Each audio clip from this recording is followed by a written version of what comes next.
ഉപ്പുമാവാണ് ഞാൻ രാവിലെ ചെയ്യുന്നത്. അതിന് ചെയ്യാൻ വേണ്ടിയിട്ട് ചട്ടി അടുപ്പത്ത് വെച്ചു, എണ്ണ ഒഴിച്ചു, ലേശം കടുക് ഇട്ടു. കടുക് പൊട്ടിയിട്ടുണ്ട്. അതിന് വേണ്ടിയിട്ടുള്ള ഇൻഗ്രീഡിയൻസ് ഇതൊക്കെയാണ്: 2 വറ്റൽമുളക്, ഒരു ചെറിയ സവാള കട്ട് ചെയ്തത്, ഒരു ക്യാരറ്റ്, പച്ചമുളക്, ഇഞ്ചി. ഇനി നമുക്ക് ഇത് ഓരോന്നും ഇതിലേക്ക് ഇടാം. വറ്റൽമുളക് ഇട്ടു, സവാള ഇട്ടു, ഇഞ്ചി ഇട്ടു, ക്യാരറ്റ് ഇട്ടു, പച്ചമുളക് ഇട്ടു. എന്നിട്ട് ഒന്ന് വതങ്ങി. അതിലേക്ക് നമ്മൾ ലേശം ഉപ്പും കൂടെ ആഡ് ചെയ്തിട്ടുണ്ട്. അപ്പം വെജിറ്റബിൾസ് ചെറുതായിട്ടൊന്ന് കുക്കായിട്ടുണ്ട്. അതിലേക്ക് നമ്മൾ ഈ റവ ആഡ് ചെയ്യുന്നു. ഇനി റവ ഒന്ന് ചെറുതായിട്ടൊന്ന് വറുത്ത് വരട്ടെ.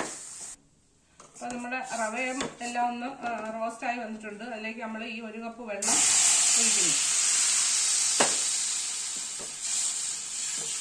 ഒഴിച്ച് ഒന്ന് ഇളക്കി വേവാൻ വേണ്ടിയിട്ട് ഒരു 2 മിനിറ്റിനേക്ക് അടച്ചു വെക്കുന്നു.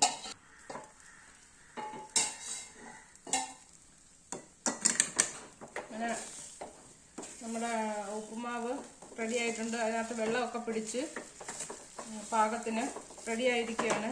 ഇനി ഇതിലേക്ക് ലേശം നെയ്യും കൂടെ നമുക്ക് ആഡ് ചെയ്ത് ഇളക്കാം.